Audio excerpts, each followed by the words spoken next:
Seorang wanita hanya menggunakan 40 kilogram emas murah untuk menukarkan sepotong roti yang sangat berharga denganku. Setelah itu dia masih bergumam, heran kenapa ada orang sebodoh ini yang memilih menghancurkan emas dan tidak memilih rotinya. Aku tidak memperdulikan ucapannya, lalu mengeluarkan sebatang wortel segar, berencana untuk terus bertransaksi. Namun saat wanita itu melihat wortel tersebut, dia justru begitu terharu hingga ingin menyerahkan dirinya. Karena nilai wortel ini benar-benar tak terukur. Jika diletakkan di luar sana, pasti akan memicu ribuan orang untuk berebut. Ternyata ini adalah dunia kiamat 300 tahun kemudian. Sejak meletusnya perang nuklir, banyak makhluk mulai mengalami mutasi akibat radiasi.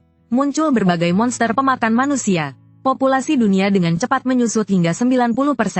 Orang-orang yang beruntung masih hidup hanya bisa bersembunyi di reruntuhan. Bertahan hidup dengan memakan makhluk bermutasi dan mayat sesama. Menjalani hidup yang menyedihkan. Di dunia kiamat yang kekurangan makanan ini, emas bahkan tak lebih berharga dari besi tua. Makanan segar adalah barang mewah yang hanya bisa dinikmati oleh kalangan atas. Sedangkan aku, hanyalah seorang mahasiswa pengangguran yang putus asa. Tanpa sengaja tertimpa meteor yang bisa berbelok. Dari insiden itu aku bukan hanya selamat, tetapi juga muncul tato di tanganku. Kemudian aku menyadari, tato ini memiliki kekuatan yang luar biasa. Selama bisa menyerap 100% daya listrik, aku bisa melakukan perjalanan ke masa depan. Aku mulai mencoba bola-balik menjelajah waktu.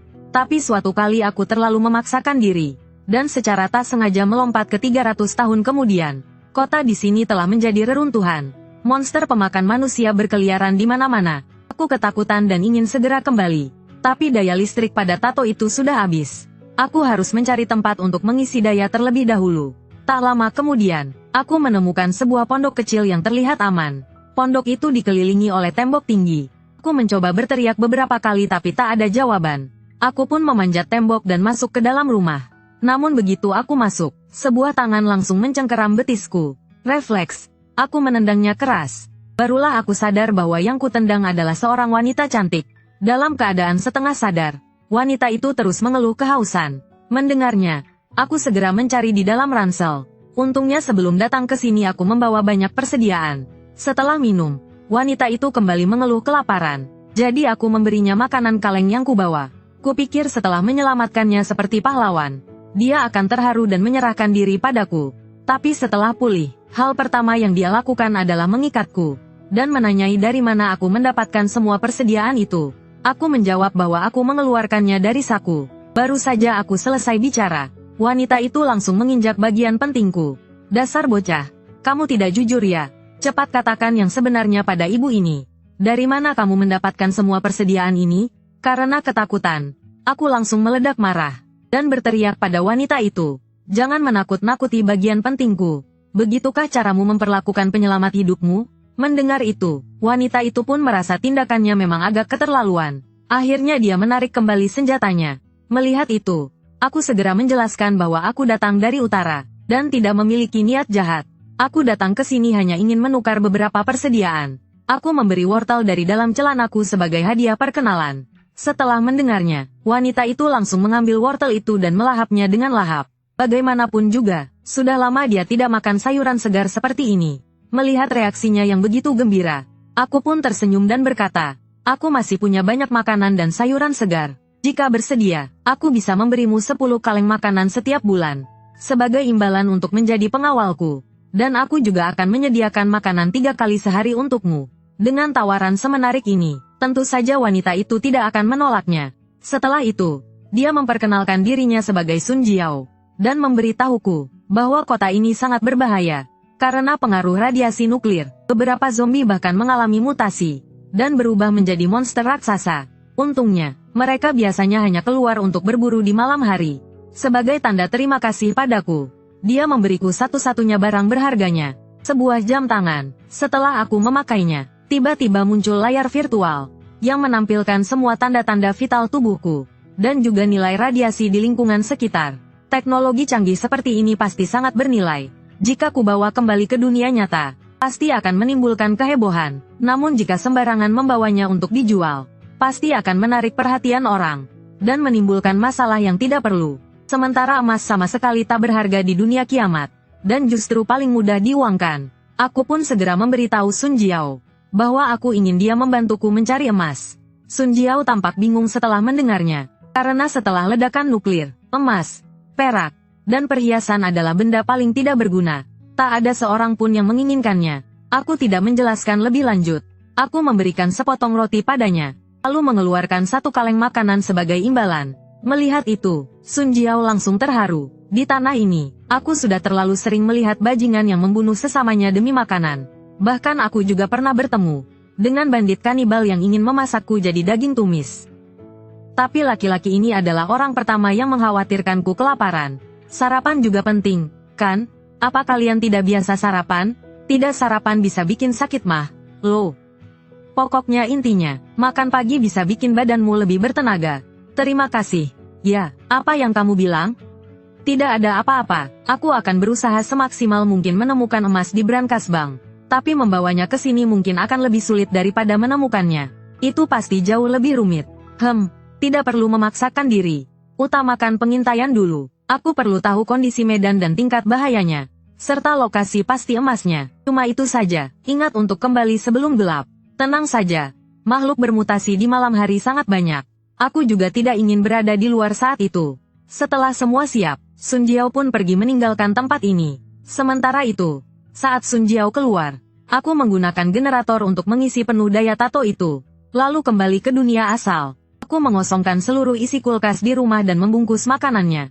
Kemudian kembali lagi melalui tato itu. Waktu berlalu cepat, dan tibalah sore hari. Sun Jiao pun kembali ke markas membawa sebuah karung goni. Kamu kembali cukup cepat juga. Sepertinya ada hasil. Aduh. Dasar bocah. Kamu mau membunuh ibu ini. Ya, itu murni kecelakaan. Sungguh. Hahaha, brankas bank ditutup rapat dengan pelat baja. Aku tidak bisa membukanya. Batangan emas ini kudapat dari ruang VIP. Hebat banget. Hahaha, kamu benar-benar membawanya sejauh ini? Fisikmu luar biasa banget sih. Hahaha. Oh iya, nih, ambil, masih dingin. Loh. Perangkat tenaga surya di rumah ini ternyata masih berfungsi. Kulkasnya juga masih bisa dipakai. Mantap banget. Ya, sebenarnya kamu dapat semua ini dari mana? Hehe, itu rahasia. Sun Jiao lalu bertanya. Apa rencanaku selanjutnya? Jika aku benar-benar ingin mendapatkan emas dari dalam bank, hanya ada dua cara. Pertama, meledakkan brankas bank. Perlu mencari ahli profesional, dan juga bahan peledak berkekuatan tinggi. Atau cari seorang hacker hebat, untuk membobol kode kunci elektroniknya. Aku bertanya di mana kita bisa menemukan orang seperti itu. Sun Jiao berkata, tidak jauh dari sini ada markas penyintas. Di kota Liuding, bisa ditemukan di sana. Tapi untuk masuk ke markas penyintas, harus membayar dengan kristal energi, atau barang lain yang setara nilainya. Sambil bicara, dia mengeluarkan sebuah kristal abu-abu, dan menjelaskan bahwa itu adalah, benda ini, hanya bisa terbentuk di bagian belakang otak makhluk mutan yang kuat. Aku mengambil kristal energi itu dan mengamatinya. Tak kusangka, ternyata kristal ini bisa mengisi daya tato milikku. Kristal ini setara dengan mata uang di dunia ini. Sisa poin bisa dicek melalui gelang tangan. Sun Jiao saat ini memiliki 37 kristal. 10 poin bisa ditukar satu kaleng makanan. Aku pun langsung mengambil 4 kaleng makanan untuk menukarnya. Tanpa berpikir panjang, dia langsung menerima transaksi itu. Bagaimanapun, makanan adalah hal paling berharga di akhir zaman. Lalu untuk merayakannya, aku memutuskan untuk tidak makan makanan kaleng hari ini, dan memasak sendiri beberapa hidangan lezat.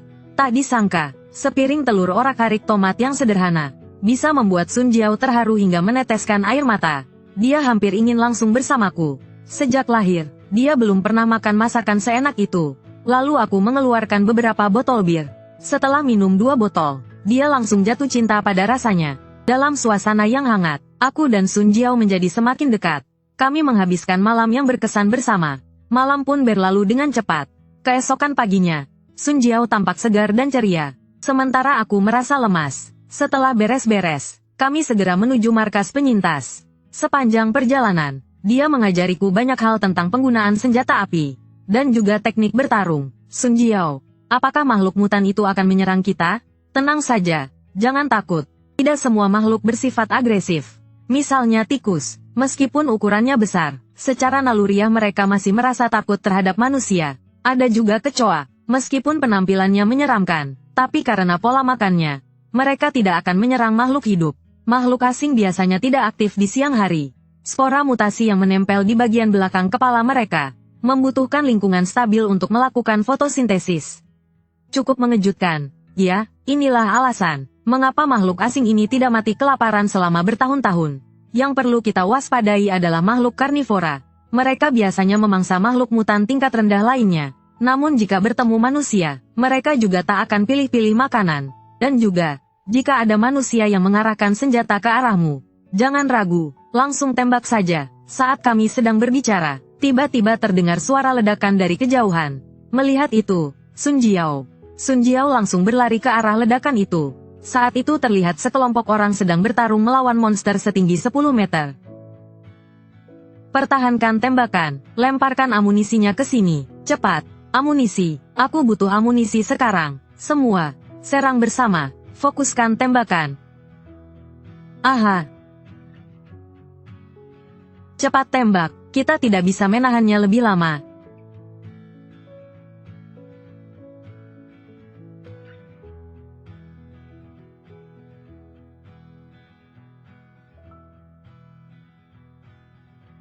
Sun Jiao menjelaskan, monster itu disebut gunung daging. Meskipun ukurannya sangat besar, tapi sebenarnya tidak terlalu agresif. Karena tubuhnya penuh dengan lemak tebal. Jadi makhluk itu pada dasarnya menjadi sumber makanan utama bagi para pengungsi. Melihat wujud monster itu yang begitu menjijikkan, aku langsung merasa mual, dan bersumpah tidak akan makan makanan dari dunia kiamat ini. Setelah itu semuanya berjalan lancar. Kami berdua tiba di kamp dengan selamat. Setelah pemeriksaan singkat, kami pun diizinkan masuk ke dalam kamp. Ada banyak orang di dalamnya, dan tidak sekacau yang kubayangkan. Banyak barang dijual di sana. Bahkan ada beberapa orang yang dipasangi kalung leher.